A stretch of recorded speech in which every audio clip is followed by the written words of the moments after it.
Leaving a narcissist is hard, and it may be one of the hardest things that you will ever do. But does that mean that you shouldn't do it?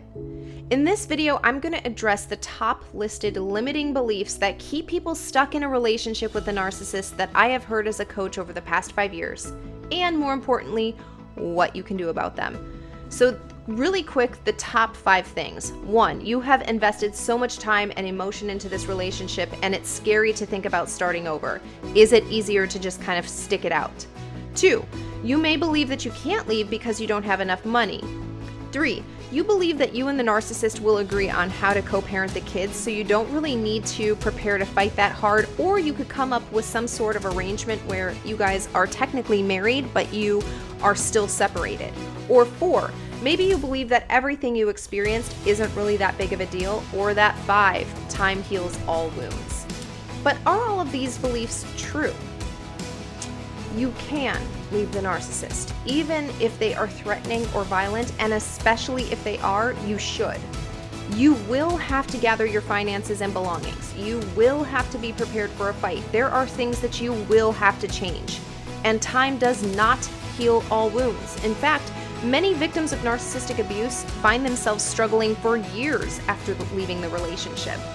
So it's important to remember that the origin of these beliefs are not your fault, and sometimes these beliefs aren't even yours at all. The narcissist has manipulated you using whatever means necessary. The gaslighting, making you feel guilty or ashamed, or threatening you in some way. But remember, these are just tactics meant to keep you trapped in the relationship. They are not real, and they are not true. You can leave the narcissist. You can rebuild your life. Yes, it will be hard, but it is possible. First, begin by gathering your financial information, especially if you live together or if you are married. Having your financial data already together will make things a little bit easier for your attorney once you decide to file for divorce or child support or custody. Divorcing a narcissist is more complex than a standard divorce or child support case, so you need to find an attorney who specializes either in exposing narcissistic abuse in court or someone who focuses on best interest of the child or children. So start planning your exit strategy and make sure that you have a safe place to go. You need to pack up the most important things that you want to bring with you ahead of time so that you're not caught off guard in case you do need to leave. Have help prepared to help you move if you are the one leaving, or make sure that your attorney knows that you want to stay in the house, but that it's not safe for both you and the narcissist to reside there at the same time. The strategy that your attorney picks for your court case has a lot to do with whether or not it will be successful. Your attorney needs to plan and prepare appropriately, and so sharing your goals is absolutely necessary. Cases where you hit the narcissist hard and fast right off the bat tend to have the desired outcome that you are looking for in much less time. Once you have done these practical things that you can and should do before you leave a narcissist, the next thing you need to do is to prepare yourself for the fight. You need to know what evidence you have against the narcissist and arm yourself with support from friends and family members who will help you through this difficult time. Oftentimes, your friends and family members may not be sufficient enough, so you need to seek out support systems that specifically have to do with narcissistic abuse recovery and facing a narcissist in court. These are very niche things that only people who have experienced them can truly understand. Make sure that you are keeping track of everything the narcissist says or does, and also doesn't say or doesn't do. You are going to have to show that this has been a pattern of behavior to the court system, and as I've said so many times before, your case should revolve around best interest of your child. This is a legal definition, and if you want more information on this topic, I want you to check out this video that I did with one of the top family law attorneys in the country. Be sure to check out her website because she has tons of resources on best interest as well. The link to the video is in the description of this one. Next limiting belief: time does not heal all wounds, and in fact, it often just makes them worse. The longer you stay with a narcissist, the more damage you will sustain. Continuing to live with a narcissist is not only emotionally damaging, but it can be physically harmful as well. Narcissists are often very controlling and manipulative, which can lead to all types of stress and anxiety disorders, deeper codependency tendencies, sleeping disorders, emotional distress, which often causes outbursts and destructive behavior, Heartburn and stomach aches are other ways your body is signaling to you that you are not in a safe environment and your very system is out of alignment. These signs are your instincts begging you to get help and to get out. But for the sake of argument, let's say you've already left the narcissist. Will time just heal all of the wounds that you have sustained from the narcissist in the past? Absolutely not. There needs to be an exact order and system through which you apply healing to those wounds. Imagine you have a compound fracture in your arm. Do you just ignore it? Do you just ignore the bone and the blood that's outside of your skin? No. You would go to a doctor. You would take appropriate measures to not only fix the wound that you have now, but to make sure that it heals and recovers appropriately. And the same thing is true with narcissistic abuse. Time is not going to heal your wounds, especially if you don't know how to use time to your benefit to heal those wounds. When people say that it will take them a lifetime to undo the damage that they've incurred because of the narcissist, it's a true sign that they don't have understanding of the wounds that they have. Again, if you go to a doctor with a compound fracture, is his prognosis for you that you're going to have to spend a lifetime rehabilitating your arm? No, he knows exactly what to do to not only treat the wound, but once again, to ensure that it is recovered and you are able to go about your life. Only people who don't understand the problem are diagnosing it with these long periods of healing time. If they would go to an expert and a specialist in that field, they would see the results that they are saying they are looking for and in a much shorter period of time.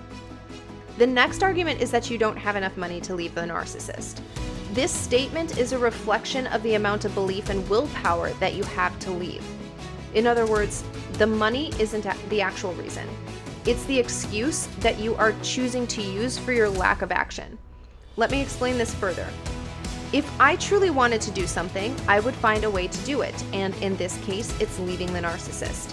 So if I know that this is truly my ultimate goal, then I will find every single free legal clinic available to me if I don't have the money to go out and hire an attorney. I will call every domestic violence shelter available and find out if they can recommend pro bono attorneys. I would go to law schools that have free legal clinics because I find it most helpful to speak to students, because they have information and are willing to share it because they believe they can actually make a difference, as opposed to people who are already inside the legal system, who are a little bit jaded, and who likely won't give you legal advice without hiring them and signing official paperwork for client-attorney privilege. But let's say I've done all of that and none of these roads pan out for me. If I truly want to leave the narcissist, I will find a way. Even if that means that I spend all my waking hours and free time in a law library where I can learn how to represent myself if absolutely necessary. And by the way, I say this from experience because I did just that. When presented with multiple options, if you are still choosing to say, I can't leave because I don't have money, it's because you don't believe that you can leave. It's because you don't want to put in the effort that it takes to heal and detach yourself from the narcissist, and ultimately you are making a fear-based decision to stay in the relationship, even though you know that things will absolutely continue to get worse. This false belief of not having enough money in order to leave the narcissist also points to a very important part of preparing to go to court with a narcissist and to living the best life that you can in general, which is that you need to ask better questions. If you take things at face value, you are going to continue to get what you have been getting with the narcissist. They are master manipulators, and they know how to put on a facade. You need to know how to actually get to the motivation of things. And if you can't do that for yourself, for your own motivations, you're not going to be able to do that when it comes to someone who is an expert manipulator. So ask better questions. Is not having enough money the real reason that you're not leaving the narcissist? Or is it because you have a fear of the unknown? Is it because you're afraid of the hard work? Maybe as you're listening to this video and you're seeing that there's a lot of options that I've just listed and plenty of ways for you to move forward that you haven't been doing this far, and it seems like it's just too much work.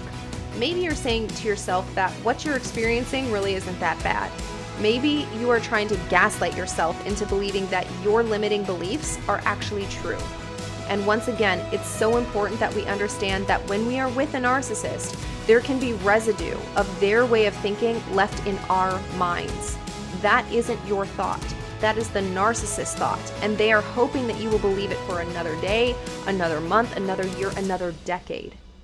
Leaving a narcissist is not an easy process, but it is definitely worth it. With time and preparation and the right support system around you, you can make the transition easier on yourself, on your children, and your family. Remember that you are not alone in this process. There are plenty of resources available to help you get through it. Don't let the limiting beliefs of the narcissist keep you trapped in a dangerous and damaging relationship.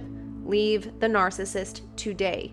And if you don't want to guess at how that looks for you and wonder if life will ever be worth living again, then text the word DETOX to 512-677-9322 and see if you qualify to join my Narcissistic Detox Intensive, in which I take you through all 8 pillars of narcissistic abuse recovery and I help you prepare for court. And if you are still having questions about whether or not these limiting beliefs are actually yours, I want you to check out this video.